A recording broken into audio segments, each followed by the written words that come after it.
Auckland, the business capital of New Zealand. It is amazing. I'm very happy. Our life over this past month has sure been an expedition. Hey, fam squad. It's me.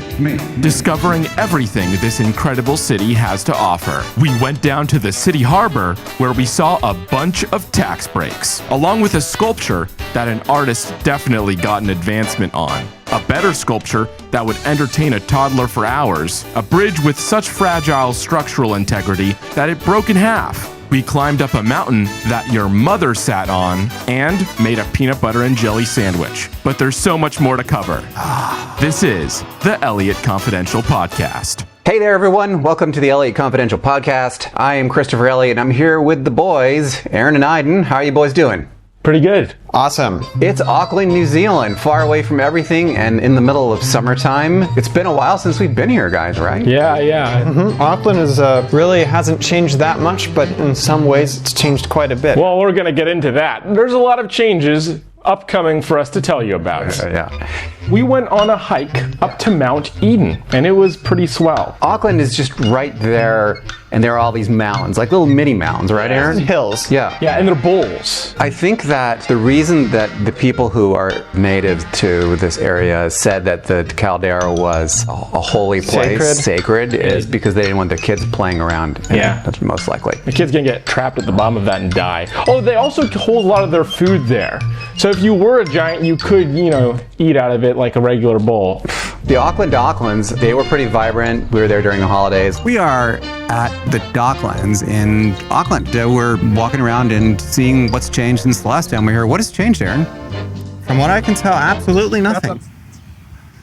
What did you think of the Auckland Docklands, Aaron? Auckland Docklands.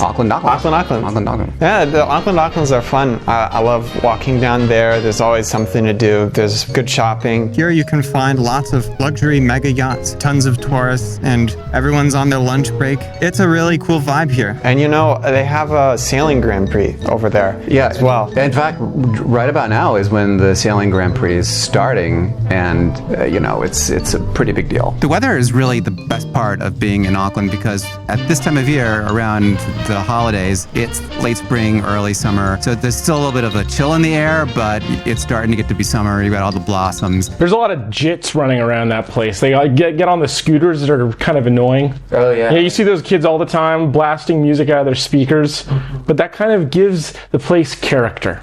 A little known fact is that in New Zealand, they have these coffee shops, and for some strange reason, I can't figure it out, it's only Japanese people working at these coffee shops. They make some of the very best espresso. And we went to one of them, my favorite, and in Auckland, and we discovered just how good the coffee was. Hey fam squad, it's me, Christopher. We're at the Espresso Workshop, and today we're having my favorite coffee ever. This is an Americano, and to show you how good it is, I'm going to try some right now.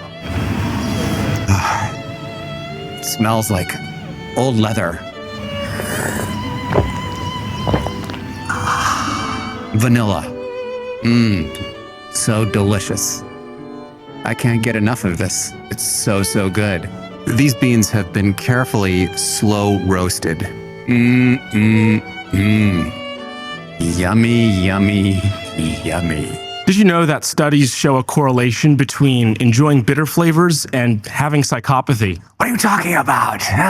Yeah, that's ridiculous. It's absurd.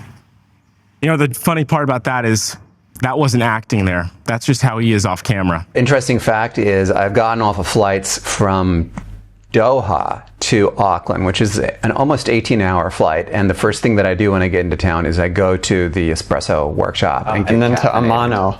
And then I pass out. Amano. Oh, we got to talk about Amano. Yeah, you got to get the sourdough bread. Oh, the sourdough bread is so good. Good sourdough bread. Oh, yeah. Amano it's not just sourdough, it's kumara sourdough, which is, kumara is a sweet potato they have here. I try to avoid processed carbs, but I make an exception. There's nothing quite like sitting there and having kumara sourdough and just like tearing a little bit off and then drinking Espresso Workshop. Oh yeah, and you can make a pretty banger peanut butter and jelly sandwich with the Amano sourdough, which we did. Well, we're back from Amano, and we have the delicious sourdough bread from Amano, and I'm gonna make a peanut butter and jelly sandwich with this bread. for Mamano. So to make a peanut butter and jelly sandwich, not many people know this, but the first step is you cut the bread. How do you cut? Wait.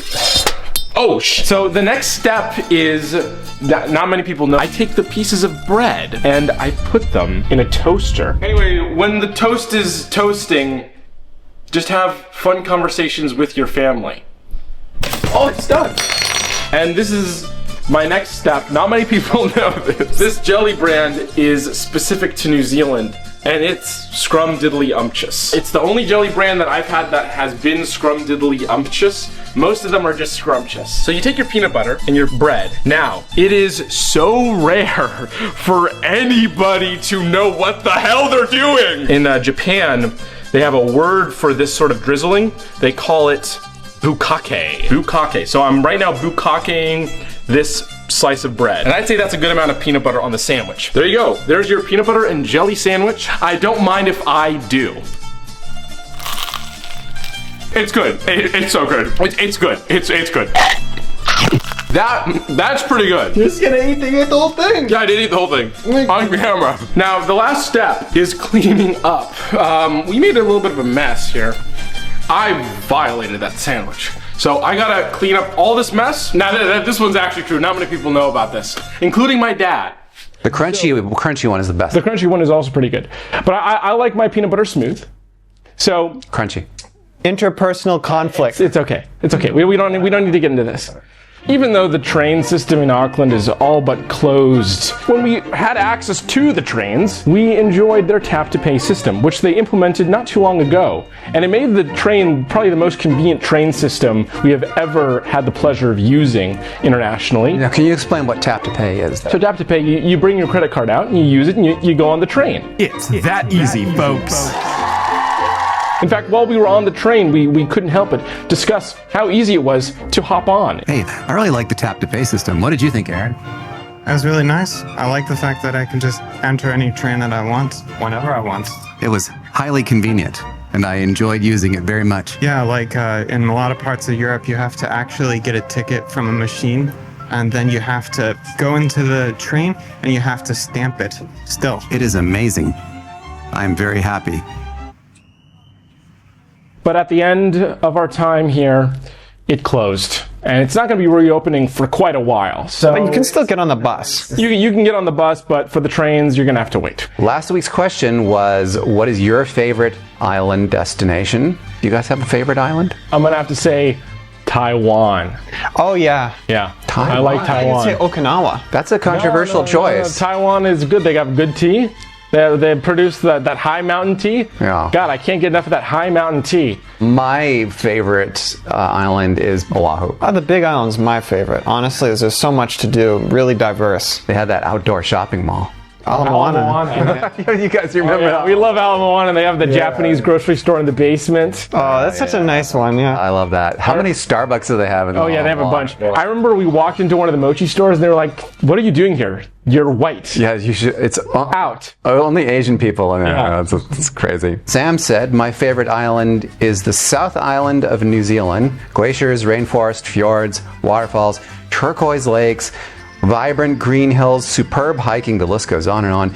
If you've seen the north of Norway, New Zealand's South Island is Norway, but upside down. Sam, you're absolutely correct. And thank you for commenting, Sam. We always love to see your comments, Sam. Yes, we do. I think Sam is the VIP of our comment section. She always comments. Thank you, Sam. Okay, Tracy says, Salt Spring Island in the Canadian Gulf Islands. It's a beautiful, quirky place, and I love it. It requires a ferry to arrive, and it's as quiet as you want it to be. Tracy, thank you for that comment. That was a very insightful comment, and I think maybe we might end up wanting to go to the Salt Spring Island in the Canadian Gulf Islands. Nancy writes, I like the out islands of the Bahamas, and I've been to Eleuthera, Harbor Island, Cat Island, and Long Island. They're not overrun with tourists and are low-key. Now, I do like islands that are not overrun with tourists. I mean, the Caribbean's filled with islands that are overrun with tourists. I think you just need to do the tourist reggae check, which is if you hear Bob Marley, there are too many tourists. Yeah. That's a really good way of Oh. finding out. This is a fun fact. I heard that on many of the islands there, weed is completely illegal unless you are a verified Rastafarian. I did not know that. I didn't. Certified Rastafari. I'm going to have to convert. And guys, Totally kidding. I'm a Rastafarian. Yeah, all right, yeah. So Ken says too many to pick just one, so I'll pick two. Kauai and Curacao are hard to beat. We've been to both those places. Do you have a preference between Kauai and Curacao? Well, Kauai, I think I'd probably choose Kauai. But honestly, Curacao, I would prefer Bonaire to Curacao. Curacao has more culture, I would say, but Bonaire is just it's a very nice island. And it's kind of, how can I say? It just feels more chill than Curacao. Curacao is a little wound tight. I don't know, but they're all not as islands. tight as Aruba, Not though. yeah, true that. Well, guys, thanks so much for joining us for this podcast. We'll love spending some time with you. And next week we'll be in Wellington, New Zealand. So we're going to stay in New Zealand. And I can't wait to tell you more about that too. See you then. See you in the next podcast. Ciao. Bye-bye.